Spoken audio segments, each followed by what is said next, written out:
Okay, good afternoon. Happy Saturday, everyone. This is Sean with BlueRidgeSilverhound, and today we got another edition of the good old Pocket Change Market Report. This time for the dead center of the month, May 15th, 2021. Welcome, guys. As you guys know, the Pocket Change Market Report caters to all of the information you need to know about coins that you have found in circulation, maybe through coin roll hunting, or perhaps you like to check out coin shops and shows for a little cherry picking action. This is probably where some of those coins have ended up. It's real simple. Coins like errors and varieties that you have found, and you just don't want to do anything else with them. You don't want to keep them in your collection, maybe because it doesn't fit your meta type. Or you don't want to grade them because it's nothing substantial, then throwing them on eBay might be the best choice for you.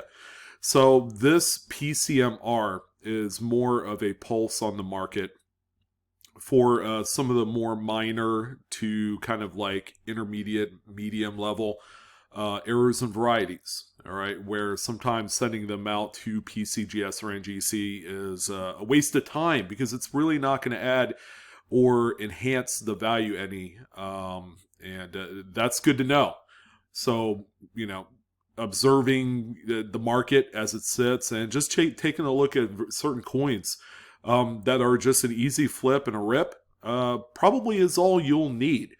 So another thing to point out, these sales are from the last 24 to 48 hours. And all of the images are raw and exclusive to the eBay sellers. Okay, I didn't change anything unless maybe I rotated a photo 180 degrees just so that's oriented correctly for the program here today. But yeah, raw, no graded coins featured, and all within the last day or two. So can't wait to join a lot of you in hearing exactly what you're finding out there, and then hopefully, maybe one day, your coin will be featured on one of these episodes of the Pocket Change Market Report. So let's go ahead and dive right into the first one. We're going to start it off with a piece of currency. So we have a 1990 $20 Federal Reserve note. There's definitely something missing here. I can't quite put my finger on it. I don't know. Man, it's strange. But yeah, it is definitely missing the third print on here. So the district seals, the serial numbers, the little black tiny numbers that you see on each corner of the design layout here, all missing. All right, so this is an error that happens on occasion at the Bureau of Engraving and Printing. And that can only be met when the sheet is upside down, when that third print is being applied to the subject sheets. So this one right here has all the good stuff that you can see, the black seal, the green seal, the serial numbers, and these little number 6s are on the wrong side. So you could figure maybe the whole sheet was affected, and subsequently most of them probably didn't end up going through the quality check process, I would imagine. But there are a few that have gone on through unchecked, and this is one of them right here. I mean, it's a really nice, decent note. This is a older, obsolete design with what we call the small head, but this is a really cool error. And if you're able to find one of these sell for quite a bit of money. This particular example looks to be in really nice shape. And it sold for $300 through a few various bids. So really nice.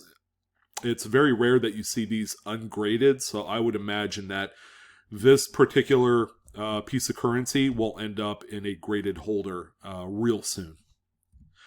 Okay, the next one that we have here is a really pleasing older 1944 Mercury dime that is clearly either A, off-center, or B, broad struck, like really uncentered broad struck. But this coin is really nice. I would say, aside from the glaring, a little mishap, some big scratches on the obverse of the coin, as you can see, that goes right through Liberty's portrait there. But aside from that, if you look on the reverse, man, this thing's hammered. It's got full bands and The pictures, I would assume, don't do this one justice. I think there's quite a bit more luster than this one indicates, but all in all, errors of this type are really, really hard to find in some of the more popular obsolete designs. You know, Mercury dimes, Buffalo nickels. Let's see, Standing Liberty quarters is another one. Walking Liberty is especially tough. So if you're able to find one, that's a pretty nice jewel right there. So this one right here, a best offer was accepted. Their original asking price was $199.99. I think this one took quite a decent hit as a result of these scratches on the obverse there. So yeah, pretty nice. Pretty nice to see one of these pop up on occasion, and glad to see that, you know, there is a buyer for this. So this one right here is quite tricky. The planchet for this silver war nickel is pretty thin. All right, and then I saw this little deal right here on the what I assume to be the front of the coin, this little flap or whatever it is. And what this is this is one half of a clamshell lamination. It just so happens that what the seller had was the reverse half of the clamshell. The obverse half is, I don't know, floating around somewhere out there. But as you can tell, this one has circulated quite a bit. Probably stumped a lot of people that, you know, ended up with this in their hands and probably ended up, you know, spending it somewhere. But yeah, this is definitely one half of a clamshell. It would have been really, really cool to see both pieces together. I think that's just going to be a visually stunning coin by itself. Through 17 bids, this one sold for $44.95. If this had the second half that was actually attached to the coin, this coin probably would have sold for 10 times the amount of money. Ain't that fantastic? But still, a very, very nice example of one half of a clamshell. All right, so 1921S, Lincoln wheat cent. Now, it's a little bit older, a little bit more tougher date, I would assume, but even in this condition, they're quite affordable. And you can't really say that about too many dates within this particular series, especially coming from the 20s. But as you can see, this one right here has a nice lamination on the reverse. Usually on much higher graded coins, laminations are a detractor of eye appeal. But on the older coins, or the more circulated examples, it's more acceptable, and the secondary market, especially the error community, embraces stuff like this. This one right here is sold for $14.40. Don't let the date and the mint mark fool you or scare you. It's actually more common in this lower grade than what you guys realize. So, pretty cool coin. Probably came from a wheat cent bag at one point, and a really nice catch on that error. All right, so this one's quite interesting. It's a 1942p silver war nickel, and the big thing of note is going to be whatever this is on the obverse. And I actually look, there is a close-up photo that I didn't even put on here. That's, man, I'm dumb. But that area is raised. And when it's raised like that, it means it's it equates generally to die damage. Usually a gouge, you know, maybe a tool or something inadvertently dropped on the die, the working die that is. And this is what you have right here. So you have this raised anomaly right in front of Jefferson's face. Pretty cool. So this one here sold for $20. And another thing to note, if you guys can see it, there is a faint die crack that goes from the rim right here between UNS and E pluribus, and it goes right through the memorial right there. Pretty cool. Bisecting die cracks are not particularly rare on the silver wartime nickels. I own a few myself, and I think they're pretty cool, especially when they're a little bit more later state than some of the earlier ones. Like this one's more early because, you know, if it was bisecting, you could see it go through all the way from rim to rim. All right, so here's a good one for you hunters out there, and especially if you have stacks of these silver Walking Liberty halves. This might be a good thing to find or to keep in mind when you have your silver, and you just want to go through them to see if you have any sort of really interesting errors or varieties.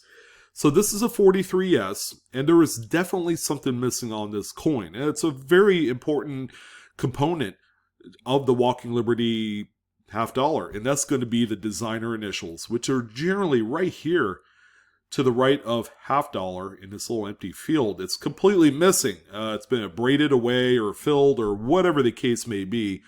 I believe this is in the Cherry Picker's Guide. I know there is a, I don't know, I think 1945 or 46. There is an engraved initials. So the initials look a lot different than what it normally does. So there are a few initial, designer initial type of varieties for the Walking Liberty $half series. Here's one of them where it's completely missing. Kind of like the no FG initials on the $half, in much the same way. So this coin is in relatively, circulated condition, probably like a VG or a fine, even has a little rim ding right here. So this is straight up, silver melt piece right here. But because the seller or the finder, whoever it was, that located this, probably in their scrap silver, did themselves pretty good. Because this one sold for $27.95, which I would assume is a pretty good deal, considering that, you have sold it for what you could get for 5 silver halves. So that's not bad. That's not a bad trade at all right there. This Washington quarter features an off-center strike, probably about 10% off-center. It's a 1965, and it is in really superb shape. A nice middle mint-state grade. 1965 is the first year of the new Clad composition, so this date is quite important to collectors, and errors especially draw some attention as well. So this one right here, a best offer was accepted. The original asking price with shipping is $64.45. So probably sold for $50, somewhere around there, which is a pretty decent amount of money for a Clad Washington quarter. All right, speaking of missing initials, we have our good old favorite date here, 1982p Kennedy $half. This, of course, is in the Cherry Picker's Guide. And as you can see, it's missing the Frank Gasparo's initials right here in this little crux of the heraldic eagle's leg and tail feathers. This one is completely missing. There's no remnants. There's no weakness whatsoever. Weak letters, which some people mistaken them as missing initials. So if there's a partial initial, it really doesn't count. But this one is just clean right there. So very important coin to find if you are hunting for your 40% or 90% silver. There's still a lot of $half hunters out there. And this is a coin right here that is as good as silver. And, the proof is right here because this one sold for $32, which is nearly 90% $half. All right, that's a good way of looking at it, right? If you're looking for silver, might as well correlate the spot price of silver or the melt price of a 90% $half to the variety that you have sold. So $32 is a really good trade. And 1982, no FGs are varieties that are quite common. All right, so don't feel bad if you found one of these and you sold it, because oftentimes it'll be worth it. So this is a coin I like finding. It is the first date of the Lincoln Memorial Cent, 1959. It is a Denver minted coin, and it's in relatively nice shape, nice mint state red. But this one right here is a really cool RPM. This is RPM number 1, and it's a D over D over D. So it's a trip D.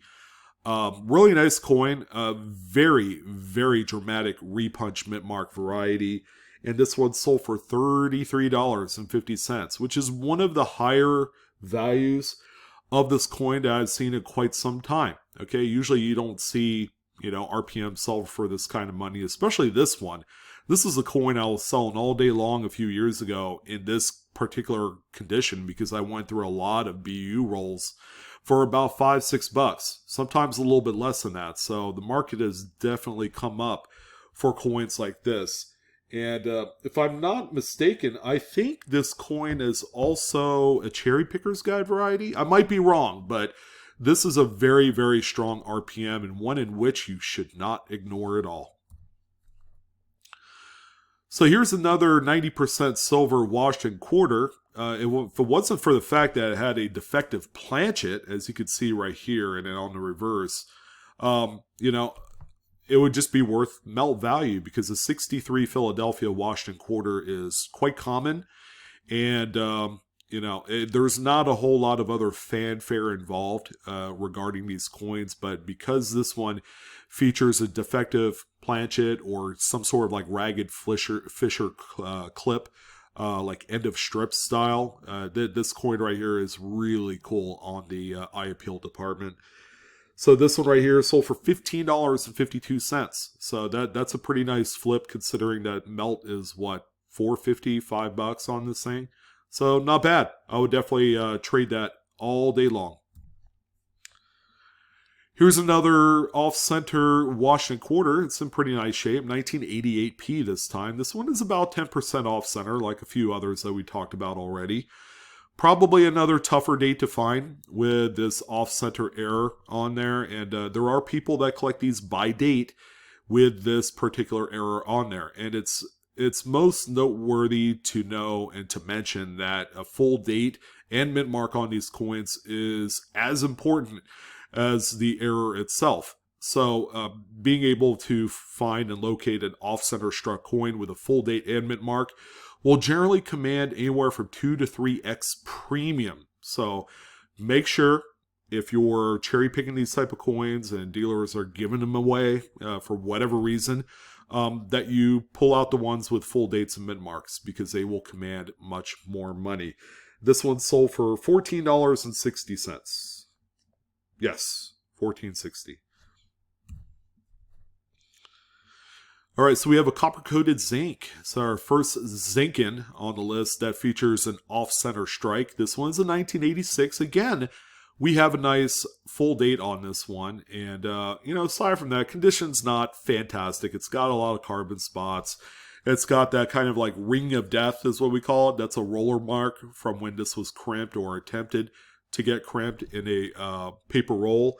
This one right here is sold for $17.95. Our next piece of paper money on the list is going to be a 1977A $1 bill. Still available out there, although this one's in really nice shape. So it was probably pulled out of, you know, a strap or something many years ago. But this one right here features, you know, pretty bold inking on the front of the note on both the first and third print. But on the back, you don't really have that. You have something called an insufficient inking error. All right, so yeah, it's exactly like it's worded. The press ran out of green ink. You know, who could run out of green ink? But this one did, and you have a really nice swath of missing or weak inking on here. So pretty cool. I kind of like this one. A best offer was accepted. The original asking price with shipping was $123, so probably $100. Got this note home to its new owner. So this is the coolest coin that I've come across in quite some time. We have a 1967 Lincoln Memorial Cent that features an elliptical clip, but at the same time also has the matching crescent clip along with it too. So I'm pretty sure at one point that crescent clip piece, the very thin piece that you see right there, was actually still attached to the coin, but not very well. So, you know, maybe it had fallen off, or maybe whoever found it, you know, kind of forced it off so that it's two pieces. But it's really cool to see these type of errors that feature both important pieces to its namesake. You know, an elliptical clip is tough enough to find, but finding the actual piece that belongs on there is really, really cool to see. And you just don't see it that often. This one, through a number of bids, sold for $207. Call it like it is, probably one of the most expensive clips you will ever see on this show. So there you go. Don't you know? If you see stuff like this, oftentimes you want to keep the clip attached, but this, this one's pretty clean. The break off of that elliptical long piece is really clean on here. I got nothing else to say. This one's cool. More currency coming your way. This time a $5 bill, 1995 series Federal Reserve note. As you can see, there's something funny going on there on the left side of the note.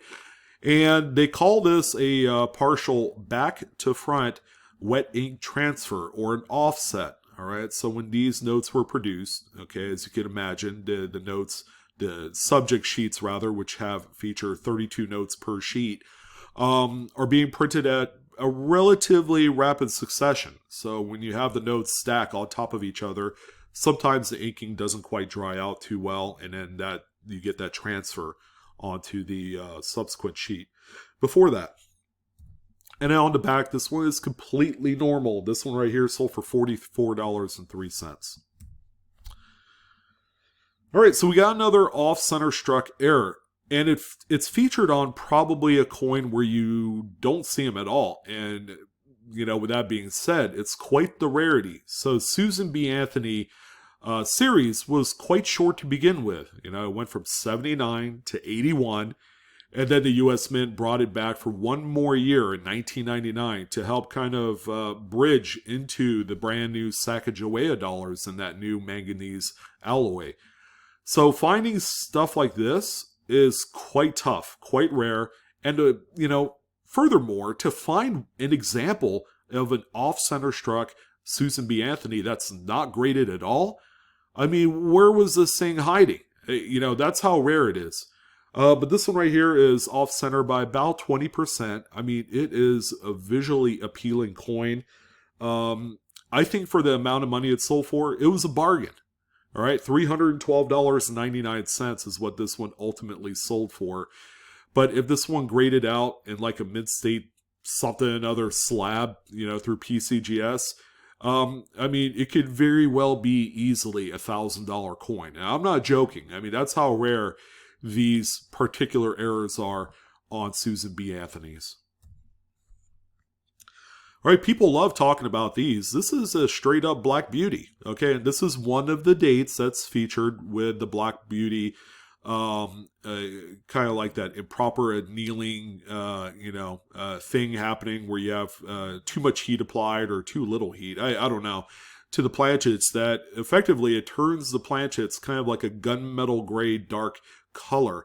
One of my live coin Q&A panel mates, Jeff Stanley, Coins and Octane, who specializes in Jefferson nickels, actually did a really cool video. So you guys should check out his channel and definitely check out that video. But yeah, this is right in his wheelhouse. I know some things about it, and they are interesting, and they are, man, I mean, they are quite dark. And these coins are in really nice shape when they're discovered this way. It's not environmental damage. It's not a discoloration, that's applied after the fact. This all comes right from the source at the very beginning. So the 59 date is one of the more common dates for Black Beauties. This one right here is sold for $15, which I think is a steal for a coin like this. All right, so if you have blinked, you probably missed this one. It's the 1936 Lincoln Wheat Cent. This one is off-center by a touch, about 10, maybe not quite 10, maybe 5%. But this one looks like it's circulated quite a bit, and yeah, it was missed by everybody until that one eagle-eyed searcher pulled it out of change or pulled it out of a wheat cent bag, and that was a nice find. This one right here sold for $35.45. Pretty nice. All right, I think this is our last piece of currency on the list, but this $1 bill, 1995 Federal Reserve note, has that same thing as the $5 bill we saw shortly ago with the back to front offset wet ink transfer error. You can see it right here on the left side of the note. This one's much more weaker, but it is evident. Aside from that, it has some sort of like staining issue right here, which, you know, would earn it a details grade if it was submitted to a grader. So I don't know. Yeah, it's a staining of some sort, chemically done, or rust or whatever. It does have damage. This one right here sold for $28.99. All right, so nothing incredibly too amazing, but you know, it is one of those transfer errors. All right, for the folks north of the border, we have a really cool one here for you. This is actually a 1968 40% silver. All right, this is a Canadian quarter that features a small little curved clip, you know, at the bottom. You can see it right there. And then furthermore, it also has the Blakesley effect here above Queen Elizabeth's head, and then on the reverse as well. It does have a pretty good scratch that goes across it, so it is damaged. This one right here sold for $22.30. All right, so we got this one right here, brand new 2021. Okay, hot off the press. So call it a breaking news type of coin. This is the Washington crossing the Delaware, and as you can see, it features some pretty nice looking lines right here under Washington's chin. So you know, it's good to see the Washington quarter come back with an actual obverse date. Really nice to see. But what we have here are those feeder finger scrapes. So as the coins are being, or the blanks rather, are being pushed into the striking chamber, okay, so one of the feeder fingers that feeds the coin in there scraped up against the top of the die. All right, so that's die damage caused by that action. So this is how it'll show up on a struck coin. All right, so some would say that this is not damaged, or this is not a mint error. It is. Because it happens during the process of the coins being made. And this one right here sold for $8.28. Not a substantial amount of money, but keep in mind, these are new and more are going to be found. So, you know, I expect these to settle down for around like $5 a piece, maybe even a little less. But it's still a good find, right? All right, for those of you that like to cherry pick some of the older Indian head cents, we do have an 1883 what is this? Indian head cent, and it's not perfect by any means. It's got a few corrosion issues on the front of the coin. It's got a scratch on the back. But the most important part about this coin is it's got a retained cut right here. So you can see this big old crack right here. The piece of the die that's about ready to fall out is still there, and it's still protruding its design details onto the coin. But you know, as you can see, this one's really cool and very, very crisp, might I add. This one sold for $51.45, and the coin probably sold for like $2. That's the crazy part. This is a bargain coin because of the condition issues. Net grade wise is probably a VF. I mean, it's got full liberty. I mean, you know, it's pretty nice by itself. All right, so this seller is from San Antonio, Texas. I'm not afraid to say that because these particular coins were found in this region. So we have 3 Denver minted statehood quarters, and they're all Wisconsins. And the cool part is these are all 3 variants for this particular coin. You have the high leaf right over here, which is one of the varieties. You have a low leaf, which is another variety. And this is the normal version, which has neither the high leaf and low leaf. But this is really cool. And I would imagine that this person probably found these in the state of Texas, because when the U.S. Mint had dropped these particular coins, and there was a lot of dispute of whether or not these were actual mint errors. I think they were done intentionally as to kind of like seeding a little bit of variety into circulation, which I'm fine with. I'm not hating at all. But these coins right here probably were discovered close by from where this seller lived. And again, really cool set. And it's nice to have all 3 pieces. This one sold for $185. So that's a pretty strong sale. And yeah, based off of the condition of the coins I see here, it's probably worth it. All right, our subject coin of the week. As you guys know, I'm particularly fond of any bicentennial coinage, whether it's the quarter, the half dollar, or the Eisenhower dollar coin. If you find any of these coins with some sort of notable error, I'm telling you what, there are like a secret society of bicentennial error enthusiasts that are going through bidding wars to own these things. It's just incredible. And because it is a one-shot year type coin, I think there is a lot of appeal because of that. You know, to find an error on a one-year type coin is quite special. It's like finding an off-center struck 1943 steel cent, right? Because it's a very exclusive one-year type coin. Same with this.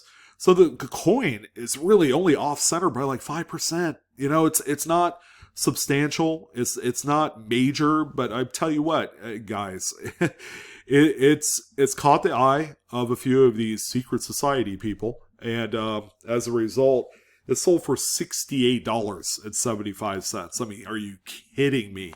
I would say 5 years ago, this is probably a $2-3 coin. You know, that's how minor it is in the error department. But, you know, these days, there are new collectors of different types of coins. This is another one right here. Another war nickel, this time a 1945p. As you can see, it's got some lamination issues. I mean, wow, this entire series of nickel is just rife with all sorts of lamination and improper annealing stuff. So yeah, here you go. The coin is not in fantastic shape. It's been circulated. This one right here sold for $24. So you could trade your $2 silver war nickel for $24 all day long and not feel guilty about it. All right, so I did lie. We do have this one last piece of currency. It's a 1995 $1 Federal Reserve note, and there's some shenanigans going on here. The note looks like it's off center. It's miscut. We have like a misaligned printing of some sort, and the latter is definitely ringing true on what this note possesses. Okay, you can notice that that the third print with the serial numbers and the district seals all seem to be in place relative to actual note itself, the actual piece of paper. But that first print, boy, it's way off. Okay, how I know? The back is centered. All right, so when you have the front of the note, that first print that's like way off kilter, and then the back of the note is perfectly off centered, then that's a alignment issue. So the paper shifted from the first print to the second print, and this is what you have here. This one right here, ladies and gentlemen, sold through 17 bids, $37.90. Quite nice, very nice find. Yeah, we only have one of the biggest varieties that you could find in the Lincoln Memorial series, and ironically, it's ungraded. I mean, yeah, geez, every FS 101 1972 doubled die obverse Lincoln should be in a holder, and this one I have a feeling might end up in a graded holder one day. By the way, this was sold by Coins and Cards. All right, so it's been cut off a little bit there just so I could fit everything in a page that's suitable size. But this one right here, really nice high-end mint state red. There's a whole lot to love. You can just see all the doubling in the date, Liberty, and the motto. You can even see it right here on his front of his jacket or his shirt or whatever it is right there. Very cool coin. I mean, I've owned, 3 of these in my life, and I wouldn't give them away for the world because they are just, I think they're as strong as the 1955. Maybe not, price-wise, but this is a really cool coin, and I would encourage anyone that, if you're looking for like a coin to add to a bucket list, this would be one of them. Now, if you could find it, that'd be 100 times better. But this one sold for $449.44 through 36 bids. And yes, that's the correct market for this for a raw mint state red. They actually can get a lot higher than that. All right, so the seller actually pitched this dime right here as being struck through a cap die. And at first I was like, oh, okay, yeah, it could be. And I saw the reverse, and I'm like, oh, okay, no. One of the telltale signs that's not a cap die is you have very strong Liberty right here. Through a cap die, you will have the entire one side of the coin completely obliterated, while the back or the reverse of the coin will be all nice and sharp and strong. You can see all the design devices on there. But this one was definitely struck through copious amounts of grease and debris. Probably a fresh lubrication on the minting press when this one was, this particular coin was struck. Pretty cool though. I mean, this is a really strong example. It looks to be a Philadelphia. It's got a partial mint mark. And probably 1980s, 1990s, somewhere in that area.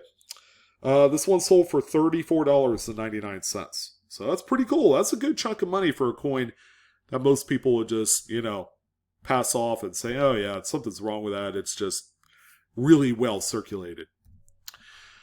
All right, and the final coin of the week is going to be this 1990p Kennedy half dollar with all sorts of goodness. The coin is in nice shape. It's a nice condition, high-end example. Off-center by about 10%, maybe a little bit more, 11%, somewhere around there.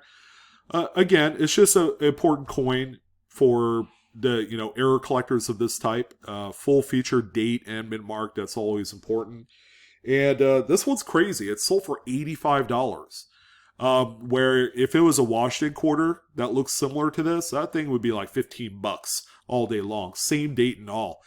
So Kennedy half dollars, collectors of off-center coins are looking for more dates. You just don't see off-center errors of this particular denomination and series type that often, and that's why they sell for more money. So who would have thought? But that's going to go do it, ladies and gentlemen. Sorry I couldn't get this out quicker this morning. We have a birthday in the family, so we were out doing stuff this morning. I want to thank you guys for joining in on this video. It sure was a lot of fun. A lot of unique stuff this week. Don't forget to like, share, subscribe. Don't forget to hit that bell for instant notifications. Again, I'm your host, Sean, for this program. And yeah, best of luck in your hunting this week. I'd love to hear some new cherry picks, some new finds and change. Things are opening back up, so you're going to have a lot more opportunity throughout the summer to test out your cherry picking skills. So that's a personal invite, a personal challenge, so to speak, to see if you could hold up to a lot of the other guys out there that are currently doing it. That's going to go ahead and do it. Coinaholics, we are discovering together. I'll see you guys next time. Happy hunting and good luck. Have a great weekend.